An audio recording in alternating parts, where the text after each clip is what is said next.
how do I help myself feel at ease? All right, well, let's look at what I'm up against. I got this mind power disease called alcoholism. I've got ADHD that is a real thing. Like my brain fires a little differently than the average person. Do I shame myself, beat myself up? Oh, I did that for years, and then that made me go driving deeper into my addiction Mm. because then I hated myself and I wanted to shut my hating thoughts about. So it's a cycle. That's the cycle we talk about in alcoholism.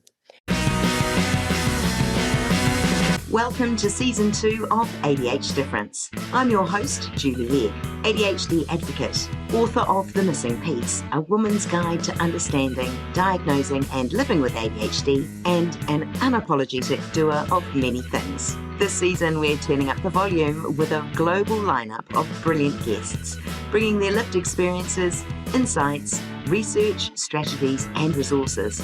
And of course, along with a healthy dose of humour and humility. Whether you're neurodivergent yourself or just curious, there's something here for every curious brain. Let's dive in. Today, I'm joined by Hilary Momberger Powers, an author, commercial actress, print model, and inspirational speaker whose story is one of extraordinary resilience.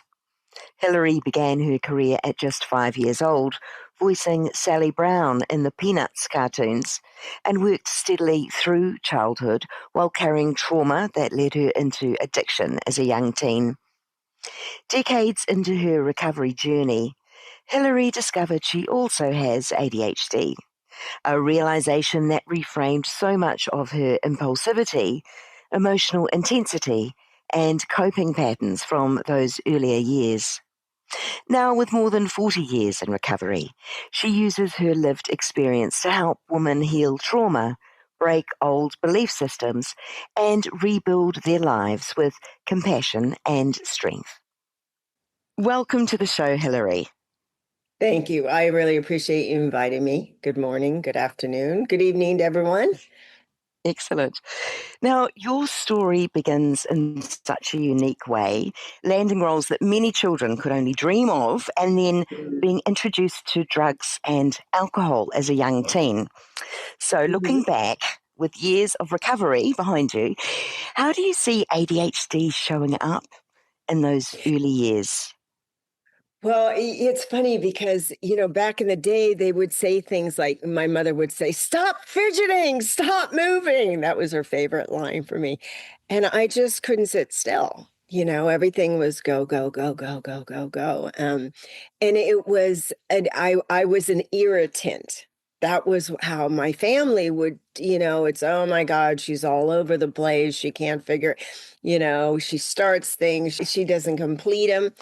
My brothers and sisters would be like, "Oh, we got to clean up after Hillary. She's always always in a hurry." That's my one thing, and the fidgeting thing. So it wasn't really, I wasn't told what was wrong. I just felt like I was different, and I felt like something was wrong with me because I meant well, but I couldn't do well. Like I would say, "Okay, I'm going to sit on my hands." And then I would start rocking or whatever. And I just thought I was hyper, and I would do things like 5 and 6 years old. I lived an hour away from my school, and I would have to walk. And I'm supposed to be at school at 9 a.m. and I'd show up at 10:30 because I had stopped at every dog, every house, picked every flower, because I just get completely lost in, today I've honed it down that I am so grateful I have it because I am just a kaleidoscope. And I see things so differently than the average bear, as we say. And, I get to be interested in A, B, C, D, E, F, G, and I don't have to do one thing, which has really been, I've actually embraced it. Instead of having it as a defect, it's my asset. It's my warrior side. It's my gift. And I love So, your term being a kaleidoscope.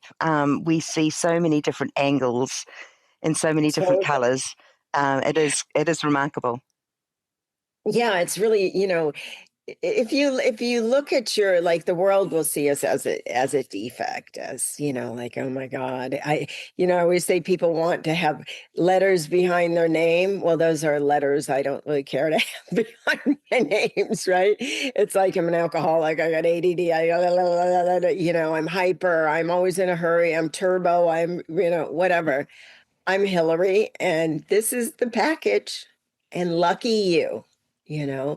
When I was a kid, it was utilized because my brain was so firing, my synapses were firing so grandiosely, not in a big way, but it was like, and over here, and over here.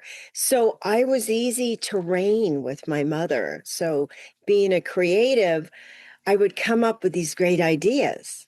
Like, where does that come from? Thank you. My mind is a little wacky, and I take that as a gift.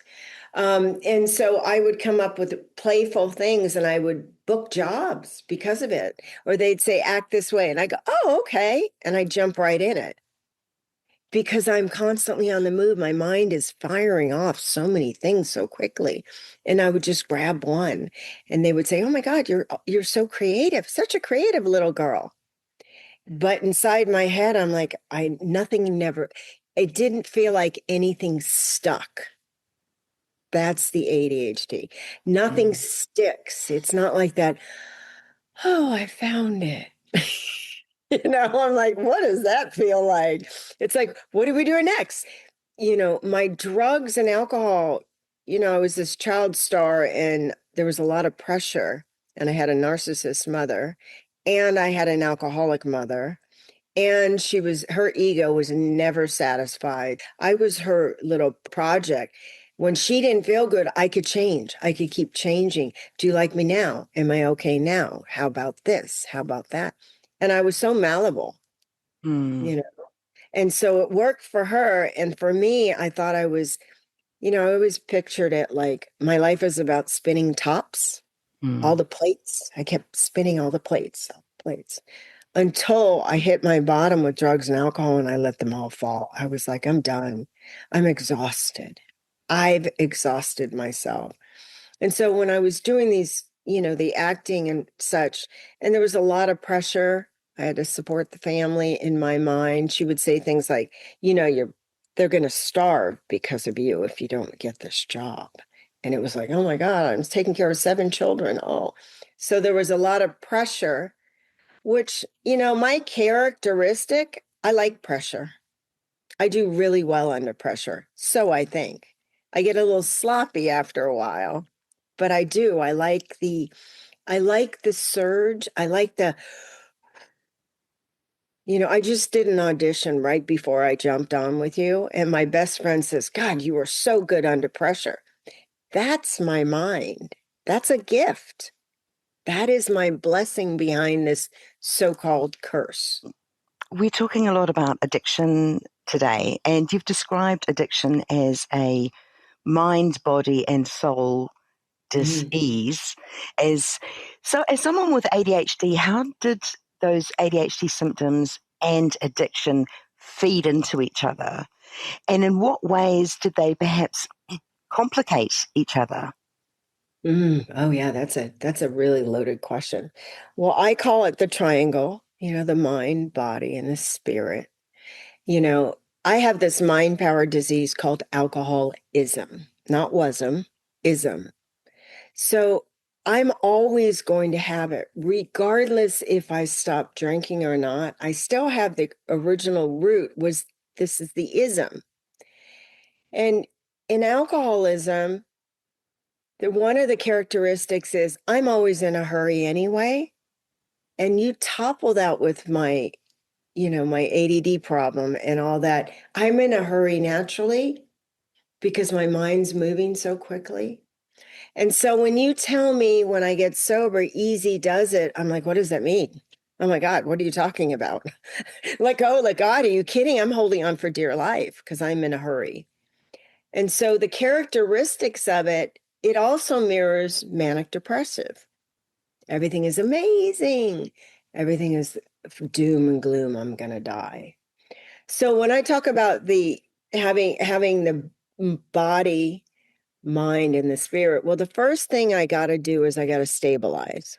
That's sobriety. I no longer get to drink or use because it's not working anymore. It doesn't shut my head down. It makes it worse. And that's even worse. Like when the drugs don't quiet the mind, because I didn't get loaded to go have a party and go, dance at clubs. I got loaded to shut it down. Mm-hmm. Stop. Stop. I remember that going, oh God, shut up. I mean, how many times have I said that to myself? Because that used to be my mantra. What's wrong with you? God, slow down. Oh my God, I can't get everything. And I'm beating myself up. So the first thing I do is I need to stabilize. How do I do that? My seeing, tasting, touching, hearing, smelling. I got to get my senses stabilized because that's how I feel safe. And when I'm in a cycle, my ADHD cycle of like, it's almost like I'm a Ferrari and someone has put a brick on the gas pedal, there ain't nothing stopping me. So if I go firstly to my senses, I don't drink and use, there's a stabilization. I feel a little security. I feel safer. I start drinking more water. I mean, these are so important for my brain synapses. It's firing. And when I am dehydrated, it's kicking even harder. Harder. So I don't even know this stuff until I start going, wow, it's okay for me to research who I am so I can take care, love, and embrace who I am.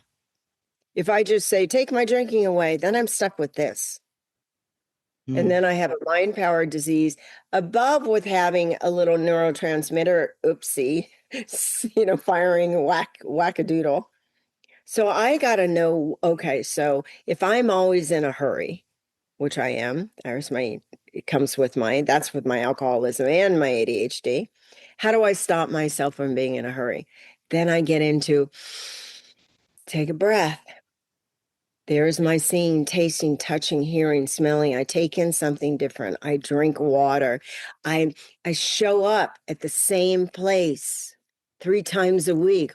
Whoa, that's hard for me because I want to be all over the place. I like it. It's an energy. I like the insanity. It's fun because I think I'm in control, but that's the illusion of my alcoholism. I thought I was in control of my drinking.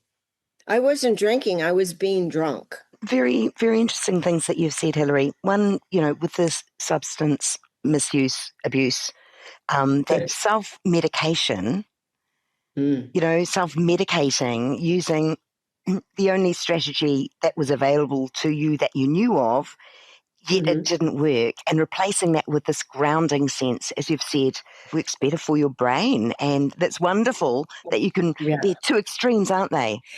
It's night and day because I always wanted that magic pill to fix me. I wanted that pill. I want that pill. Would that calm me down? I wanted that drink. Would that calm me down? So I was self-medicating because I couldn't stop this from going on and on and on. And so by me taking care of the physical, when I said the body, mind, I take care of the physical. The mind is I start learning more about who I am as a character. I start learning about all my diseases. Dis-ease means not at ease, not maimed Hilary. How do I help myself feel at ease? All right, well, let's look at what I'm up against. I got this mind power disease called alcoholism. I've got ADHD that is a real thing. Like my brain fires a little differently than the average person. Do I shame myself, beat myself up? Oh, I did that for years, and then that made me go driving deeper into my addiction because then I hated myself and I wanted to shut my hating thoughts about. So it's a cycle. That's the cycle we talk about in alcoholism. So all of a sudden I'm not doing that and I'm filling my mind with like, okay, well, pause when agitated, go to AA meeting, show up, certain time, show up and meet a sponsor, meet somebody that you're friends with, that you're in the same journey with, that you can interact with, communicate with. Because a lot of times I don't tell anybody, I just think I'm crazy. and I hate myself for it because then it's like Hillary's again. I call my treated side is Hilary. My untreated side is Helga. She's on crack. She is like, whoa. Either she's angry and mean, or she's a people pleaser and she's doing everything for everybody and wants to kill herself at the end. And, by the end of the day, we understand that one. But so then the third part, component is this God aspect. And how do I get a God aspect? Well, I had to look at, I've been this power over my life. I've blown it up. I've destroyed it. I have no self-worth or self-esteem. My family is like, oh, here comes Hillary again. God, she's so frenetic. That was my favorite word. Ooh, she's so, she's a wild, and I was shamed over that. And so I saw that when I'm powered with Hillary and my thoughts, I started getting some really shitty outcomes. Like I started losing jobs. I couldn't show up on time. And I meant well, but I couldn't do well. I tried so hard many times. I tried to be, I remember going to work and saying, I'm just not going to talk at work. I'm going to shut my mouth. By 9:30, I'm like, oh, and people are like, we can't keep her around. She's too, you know. Unfortunately, when you're sitting on a sound stage, you're not supposed to talk. AKA, it's supposed to be quiet. So I started implementing I started talking to this power greater than me, because I know something created me, I didn't. So it's got to be greater than me. So I start opening up the idea that maybe, then why did you make me an alcoholic? Why did you fracture my brain like this? So I start finding out the good stuff about it. Like, I am a bundle of love. I'm a bundle of energy. I wouldn't be like this if I didn't have these defects or whatever, these strongholds. They have become my assets. I'm going to call you God for the sake of the word. That's where I started. I'm going to give you a name instead of higher power universe. That's like way too big for me. I need to keep it simple. And I start learning that my mind will produce a thought that says, you're never going to make it. You're too colorful. You're just too extra, Hillary. I love that one. And so I would get that thought. It becomes a feeling. I go, God, I hate myself. God, why do I even try? That thought becomes a feeling. Then my feeling becomes an action. I start blowing things up. I start throwing things, or I start not calling people, or I erase their numbers, or I text them something. Oh my God, those are always great. Pause when texting, not when agitated, when texting. And then all of a sudden, that action becomes my character. But I am colorful and I like to see it in many different colors. So thank God that I have allowed myself to tap into so many incredible resources for me to know that I am not broken. No. I'm an incredible piece of art that God created. And so I have these oopsies in my life. Oh, well.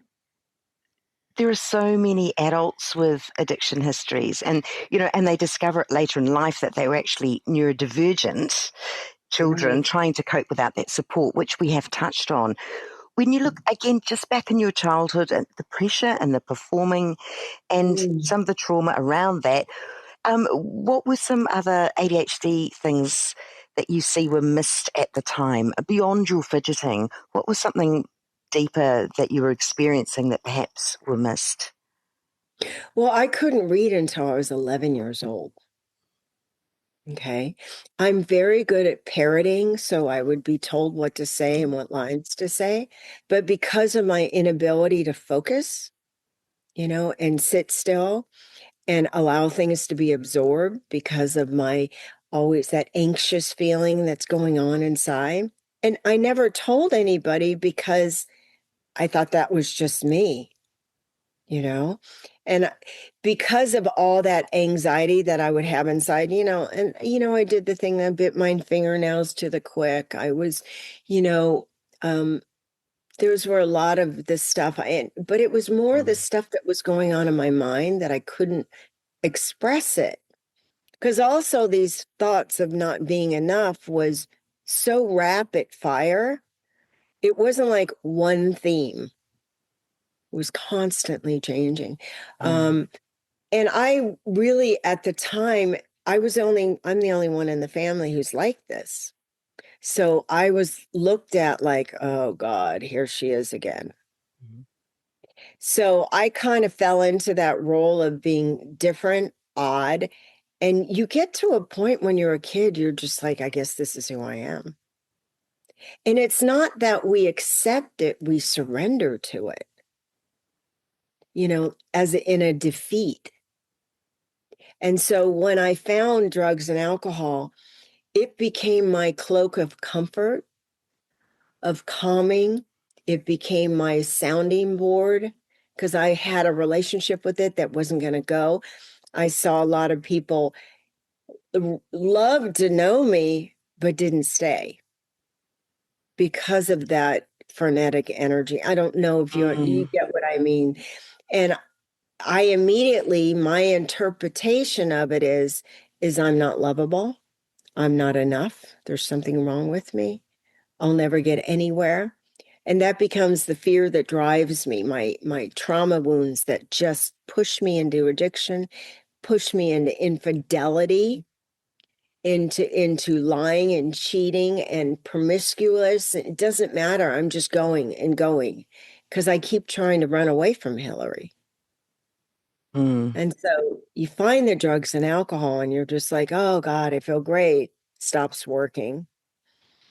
A correlation with a lot of trauma stuff because we create a lot of trauma. I set the ball rolling to a lot of my traumas. And I'm not saying bad Hilary, flogged myself. I'm just saying it is what it is. That's why it's been so important for me as an adult in sobriety, sober soundness of mind. That's what sobriety is about, is learning on to tap into another power that actually is after my own best interest there. And don't take meds anymore. I take nothing for me. You entered recovery in 1983, Mhm. long before public conversations that we have today around ADHD and trauma and addiction. Mhm. So what did recovery look like for you back then, back in 1983? Oh my God, I was a young girl. I was 21 and all I knew was I found a place where I was around, once you get into an into recovery room, there's a lot of us out there. We're all trying to self-medicate. And you can see it because all of a sudden you have a group of friends, you're all on the same wavelength, we used to call it. Remember that? It was like, oh yeah, we're on the same wavelength. It's like, we're whack jobs too. We're sober and crazy. That was like so exciting. I found some of my people. It was so crazy. So I felt like I had found, when I talk about the stabilization, the seeing, tasting, touching, hearing, smelling, all of a sudden I'm in a room full of people and I feel a sense of belonging. Oh my God, finally I feel like I belong somewhere and I used to describe it that I felt like I was in a roller skating rink going around and around and I couldn't skate and I couldn't get off. Mm. That's how I felt my mind was constantly. And because I just thought we would call ourselves a little different, a little special, because there was no one talked about any of this. They didn't know that we had really there was stuff going on. I thought that I would get sober and I would all of a sudden become calm. And it never happened. I was still rapid, go, go, Mm. go. Mm. And so then I thought something was wrong with me in sobriety. I guess I'm one of those people that are inconstitutionally incapable of being honest with themselves. I would all of a sudden start thinking I was just, something's wrong with me. Maybe I did a little something. Little did I know I was treating my mind because I couldn't quiet it. And I found substances that would do that for a second. Mm. And then and it started producing more ill than it did health. Meaning friends, family, money, jobs, all these things were dying. And then it stopped working in my brain. And then you tell me to go work in inventory. I can't even write. I can't even sit still to write. I remember that. It took my inventory to like a year and a half because I couldn't focus.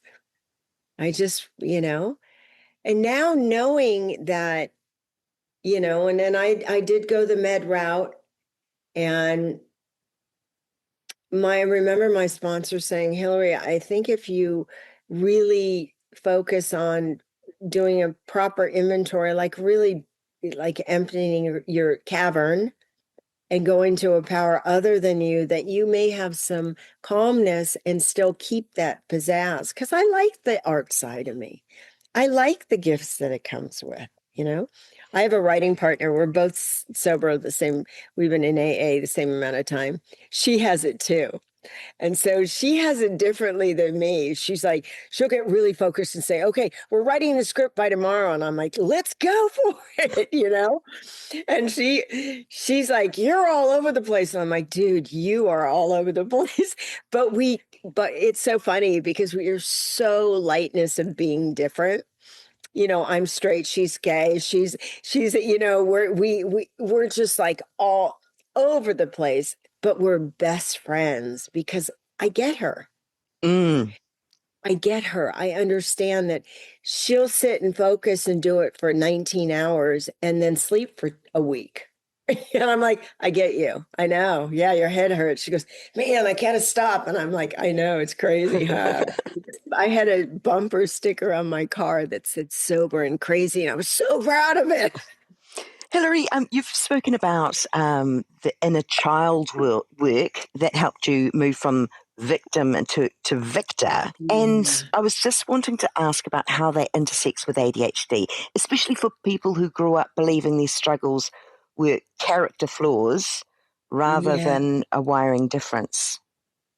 Yeah, that's the wonderful thing. It's like, oh my gosh, when you're different from your fellows, not just alcoholic, because they say glass in hand, I've warped my mind. So it says glass in hand. I haven't even drunk yet. I'm already have a warped mind. And then I have this other issue. My mind's really warped. So when I think of that, I think, oh, does that mean I'm a throwaway? No, it just means, remember when I said I'm a kaleidoscope? Mm. I literally see different colors than you.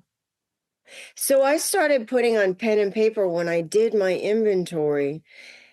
And I started looking at how most of my problems had to do with me not completing things. I caused a lot of problems by not completing. Lots of problems. All the way financially, friends, family, relationships. I just can't follow through. And I thought I was a mess. So I started looking at the things that I had done that branded me as, wacky, right? And then I started looking at if I have a coin that's got a heads on it, there's got to be a tail on it, right? So I started looking at the assets of it. Okay. I bring a lot of light into the room, right? I bring a Yes. lot of energy into the room. I used to say to my ex-husband, I'm a fire. I used to say, I'm a heart attack and you're flatline. Bingo. So I started, that's where I always say it's the pony and the horse shit. Like, okay, most people see shit and they go, oh God, I have to clean it up. I go, oh my God, there's a pony close. That means there's a horse close. How exciting. So because of my mind being this way, I can see good things and when most people can't. I can see it beyond what the face value is. That's why I keep trying for new. So I started writing down all the assets I have because of this. And I started to make friends with it because when I'm hating it so much, I'm a victim. Because nobody I know that's a victim is happy. But if I look at the heads and the tail of the coin and I look at the assets, that's a higher vibration. I'm like happier. So I start focusing on this. There's where my victory comes in. It's like, dude, I am special. Instead of, oh, she's extra, she's special. Now it's like, yeah, I am. That's right. Oh, you want to start something? I'll do it. We'll do it in 10 minutes. You know what I mean? I'll do it. And then all of a sudden, I start getting self-worth and self-esteem because it's helping me stabilize. I start looking at the good about me. I'm not a defective character. I'm not maimed. I'm not crazy. You know what? I am a light of being and I am filled with colors. How lucky am I? So I start focusing on my positive aspects. And then other people are like, man, you're so great to be around. You're so positive. And I'm like, I know, isn't that great? And I got to do that by doing my inventory and looking at, yeah, I've done some things as a result of these things, but what if I look at the assets and I start focusing on that instead of the defects of it? Because whatever you think about, you bring about. Absolutely. So what if I think about all the great positive aspects of what I have? I'm so grateful and so lucky. I would tell your listeners, I want you to get a piece of paper, write out the things you hate about it, and then I want you to look on the other side of it. Because behind every good, there's an evil. Behind every evil, there's a good. So go ahead and look for the positive aspects of it. And I want you to celebrate that. Like, it's awesome. I can paint, I can sew, I can dance, I can have podcasts, I can be a script supervisor, I can be a nurse, I wrote a book called The Hope Chest, and it's a 80-page book about, I want you to be okay with change. Celebrate it, celebrate new things. I celebrate that as an asset. That's how I become a winner. That's how I become a victor instead of the victim. I love that.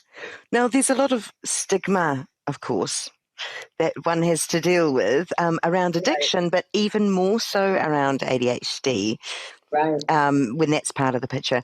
So, from decades of recovery and your advocate work, what do you think people misunderstand most about the link between ADHD and addiction? Well, I think what they miss the most, first of all, if you're going to go into it and start wearing what the world believes as a flaw on your lapel, what you're doing is you're leading with your wound. Mm. And the reason why I know for me that I was leading with my wound is because I hadn't made peace with it. It was still outside of myself. Mm. That's why I put it on my lapel when I say, oh, yeah, I have ADHD. Like, first of all, it's nobody's business, right? But sometimes I would say it because I want to see, do you love me now? Do you accept me now? Mm. Am I okay in your eyes? Can I continue living? That's really what I'm asking. Mm. Because in my mind, I think there's something wrong with me, but that's where making peace with it, making friends with it, seeing the assets of it, you no longer have to subject yourself, put in that word subject. That's, you become the talk. That's the subject. The subject line is what we're going to talk about. You don't have to subject yourself to being pointed out as flawed because you're already going, I'm good with me. I got it. Oh, well. Making friends with yourself is so much more important than putting it out there so you can be stigmatized, so you can be ridiculed, because that's just beating yourself up more. By me accepting, yes, I'm an alcoholic, yes, and I have ADHD. Okay, and because I've already made friends with it. I focus on the good parts about it. And because all my childhood, I focused on the negative of it because I was so isolated and different and just too much. And I was so ashamed of who I was. Mm. You know what? Nobody's perfect. At least I'm okay with not being perfect. That's awesome. And it's not just an acceptance. You've gone beyond acceptance. You're actually very comfortable with everything that you've learned in your journey. And that comes Mm-hmm. across very powerfully rather than just accepting, yeah, I'm a bit different and that's the way it's going to be. Love it. I Yeah. really do love it. Now, you are an international speaker and a Mm-hmm. trauma-informed guide for other women. You're a commercial actress and Mm-hmm. model and author and someone Mm-hmm. with over 4 decades of lived wisdom. What are you currently working on now? See, this is the great, you guys, it's so exciting that when you have this, you get to reinvent yourself all the time. How blessed are we? Right? So what am I doing now? I've just finished, I have just finished a couple more ebooks. I do speaking engagements. I do a lot of podcasts. Um, I just finished another children's book about being different. Hello, go figure. Uh, What's that and, called, Hilary? that one is called it's Slim Katie. It's about a turtle. Yeah. Ah, awesome. Yeah, and then I have 2 other children's books. So, Zach the Yak and Zach and Tack fight. It was fight back, but they don't like that word, so are back. So I've got 4 books that I'm getting published. That I'm seeking different publishing houses. So I just like writing. I've realized that life isn't about a finish line. And there is no ending. I've retired, but I'm not even tired, so I can't retire. That's what I joke around and say. How can I be retired? I'm not even tired. I'm doing books and speaking engagement. I love cracking people's egg. I love that. And links to everything that you've talked about, they'll be in the show notes. So listeners will be able to Yeah. dive in and reach out and contact you.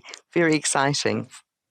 For anyone listening who might be struggling with addiction or emotional pain or trauma, what would you most want them to know? First of all, you're not alone, which is pretty 101. And, the good news is not everybody is in the same place on the same journey at once.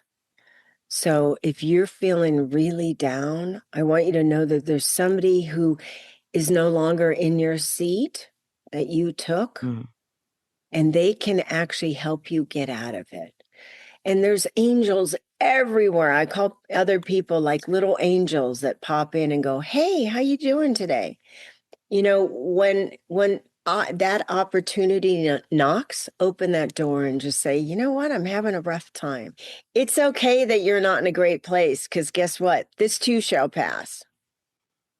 And it sucks, because when you're in a great place, this too shall pass. So that's when you get to the plate is going, okay, buckle up, buttercup. It's going to be a ride. And right now it's my turn in the barrel, as I always say, but I'm not going to be in it forever. And, if you need to take a nap, take a nap. That shuts it down like that. Take a nap. They used to tell us that in kindergarten, remember? Are you tired? Do you need a nap? Do you need some water? Are you hungry? Stabilizing. They were stabilizing. Our little kids were all over the place, stabilizing. So, anyhow, yeah, this is going to pass, my friend. I promise you with all my heart.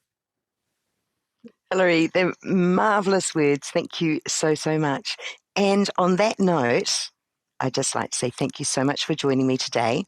I really appreciate how we managed to deep dive so much into really personal areas of your life, and I really appreciate you sharing that with me and the listeners. So thank you. You're welcome. Thank you for inviting me, and I had a lovely time meeting you. Thank you.